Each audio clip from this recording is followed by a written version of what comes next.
Hello everyone, it's Philip here, PC 123456. As some of you may know, I just started on the channel, anti-TBS group, so, with somebody else, we're working on a project together. This is my home channel for my own personal philosophy videos, my personal videos, things that I find I want to talk about, more my opinion, more for me, more of my opinions of the matter. The other channel TBS is more factual, could be more factual. So this one's gonna go on my personal preferences. So this video will be talking more about survival equipment type of stuff you should have in the bush. But I'm gonna say this: everybody has their own system. Another YouTuber out there, very big on the event. There's a few of the guys out there on YouTube are pretty big into the survival, all this, the guns, the knives, all this stuff. So I'm just gonna put my 2 cents worth into this. Over the holidays, I was given some money as part of my presents, and it was in the shop, just shopping with me. I was given, so it's an early gift I was given, but I basically went out and was looking for something that I needed for help me out do some things. So with that, I was able to get a very good multi-tool.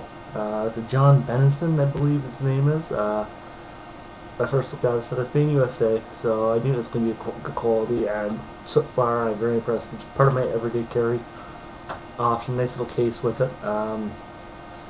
Comes with basically a little tool, like a screwdriver bit set. Basic stuff. Works great. I think I've used it a few times already. But the multi-tool itself, what I like about this is I don't have to do this to get the access to it, anything, but open it up. All I have to do is stick on the outside, pull whatever I need out. Now, say I need the file, this little piece here, I have it, or a little saw. The work I do, it's the type of thing. The blade's pretty good. I like the blade on it. Probably a little weak, but I don't give it really a nice torture stress test on this one yet. On this setup. That's your normal multi-tool setup. It's not a Leatherman, which if I had the money for $130 for a good Leatherman tool, multi-tool, I would be like, yes, I'm paying that one. I did have at one point, but I couldn't get it at the time, so it just happens. But this video is going to be more survival aspects of things, and so this is a good one, good multi-tool. Generally, it's part of my everyday tool. It's a little heavier, a little bit bigger, but you get used to it. I get used to it. And the other one, one of the main ones, who does bloody gear reviews, not fancy. So I'm not going to really focus too much on this. It's a good multi-tool. I recommend it. It was $10. Actually, it was better than it was basically a steal. It was actually, I think it was less than that. It was on sale. So it was a good investment on my part. It's yeah. So knife's very sharp. So it's pretty good. There's one little issue I've noticed with it, with the knife, with the blade.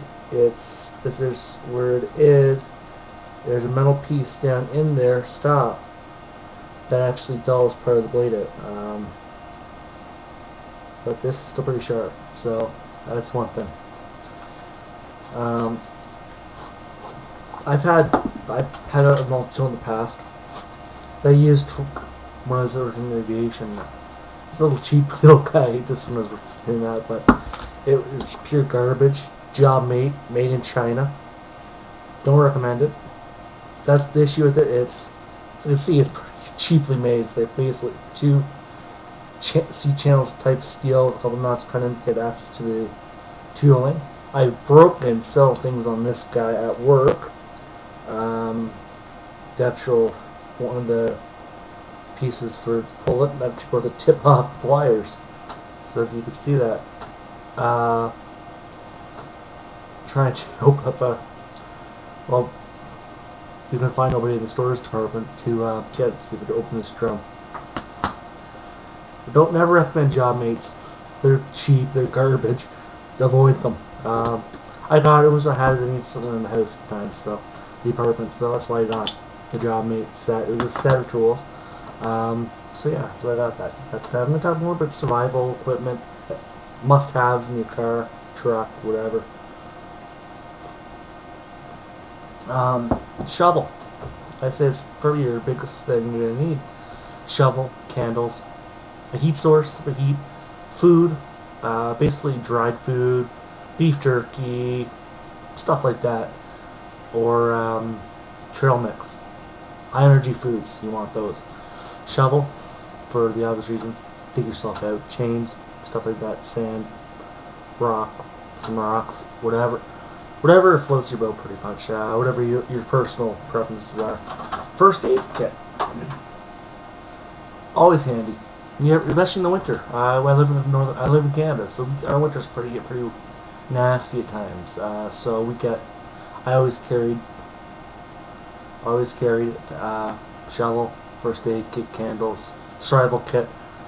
But basically, it's a good blade on it. I had a K-bar for it with the actual survival. It's a mini survival kit, like matches, saw, stuff like that, built-in compass, all that built into it. That's actually put on my belt, on my hip. I usually generally put it on when I'm doing it, either on my hip or on my backpack, my travel pack. It's on there, so I have to pop it, boom, or just go, boom, pull it up or down, depending on how I set it up that time. But generally, I usually keep it down here, so all I have to do is look here, and I can see the direction I'm going. It's just basically a general, very general aspect of it, of direction. So yeah, another part, shovel. I recommend a folding shovel, like the military uses, basically one of those type of shovels. Very handy. They have a sharp edge on it. So if you don't have a hatchet or whatever your hatchet, you lose your hatchet or your knife or whatever, you have something to cut wood, make firewood with. So always good. Always good to have some type to get a fire going, even if it's stone, flint, anything. Has something going. I know a guy I used to go camping with all the time.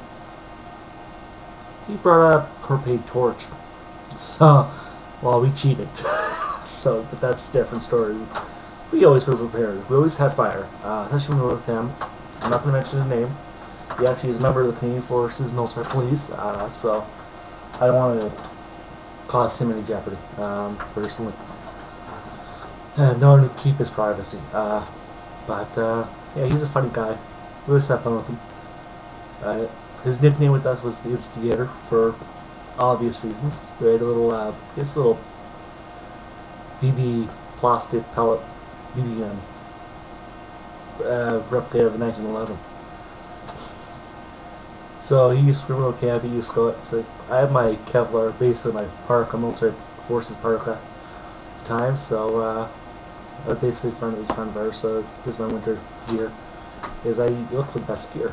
So that you have shovel, first aid kit, important.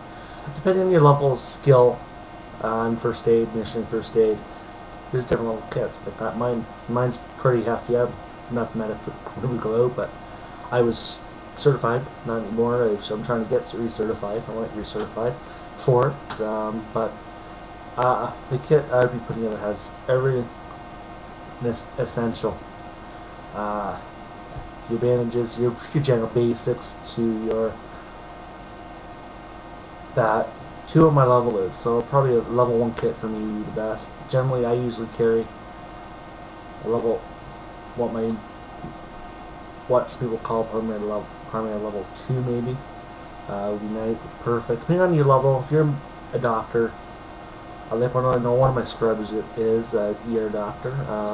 So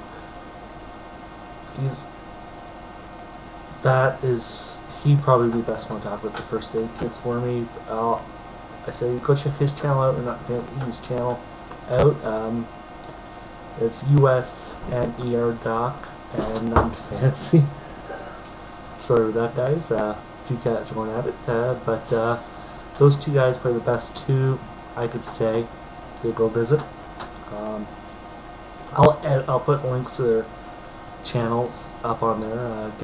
So it's pretty much those are the two guys I would say for first aid kits, what to have in it, what not to have in it. But you have to decide on your. It's your computer system, so you can do it. I have the basics. I don't have them with me. I should let them out to your friend who needs them. I left him, has them in Toronto, and so he's using them for his work. He uses them for wherever his kids are in mine.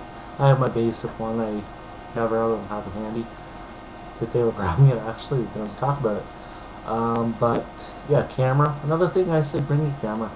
Have some type of communication system, a two-way radio, a transceiver type setup going. Make sure if you do have one, have your radio certificate, have a restricted radio or nautical one, restricted radio aviation related one. So for up here, I got that one in school, so still good. I never forget. I don't remember forgetting none of the stuff for it. So yeah, shovel, that, starter fire, start a fire, food, water. My survival kit, I think I probably think a 2 gallon thing, 2 gallons in it, or about 4 or 5 liters or 6 liters of water in my kit. I have my backpack. I'm not going to show it to you. It's pretty big, so and it's a good one. It's a good face pattern on it, but it's very solid, very reliable. Boot wise, always carry good pair of winter boots, depending on the type of season you're in. Winter, each season is different. I carry my survival kit in my car all winter long, from October, end of October, all the way up into April, May.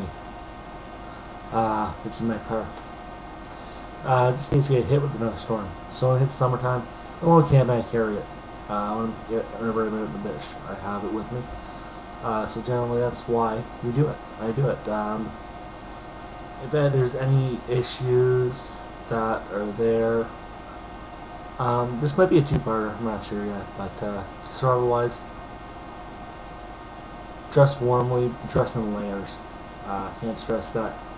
All year round, winter, summer, spring, fall, dress in layers. Summer might get away, but always have a warm sweater, warm jacket in your pack. If you're hiking, stuff like that. Always handy to have around. So I found it would be essential that you do that. So I'm gonna be kind of short, another minute or so. Just getting running out of time here. But if you carry, you feel comfortable with. If you don't want to carry this, I always recommend, another thing I recommend to carry with you is a good knife and hatchet, or a hammer. Nice. Maybe a 2.5 pound, 2 pound sledgehammer, hatchet, dead blow hammer, nice. So you can use it with your knife. You just have a knife and a hatchet. Oh, so you lose hatchet. Always have that backup. Paracord, a great thing. You can build a nice shelter with your paracord. Nice lean-to with your paracord. A great thing. So, well, thank you for watching, and have a great day, gentlemen, ladies and gentlemen. Bye.